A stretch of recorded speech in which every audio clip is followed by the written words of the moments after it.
उभं राहून जर व्यायाम करायला जमत नसेल तर साईड फॅट कमी होण्यासाठी हे 2 व्यायाम आजच तुमच्या रुटीनमध्ये समाविष्ट करा.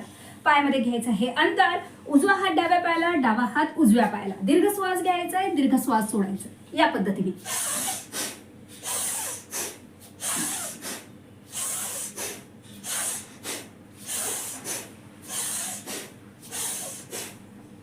दुसरा व्यायाम, पाय सरळ समोर ठेवायचे आहेत.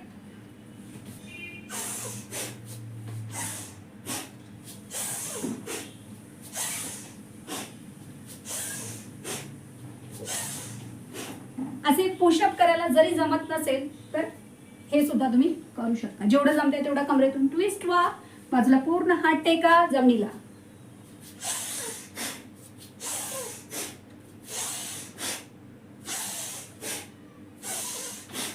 तर बसून बसून होतील साईड फॅट कमी. आणि माझा व्यायाम योगाचा क्लास जॉईन करण्यासाठी विविध प्रोग्राम चालतात फॅट लॉससाठी. ते समजण्यासाठी मला आजच व्हॉट्सअप करा. धन्यवाद.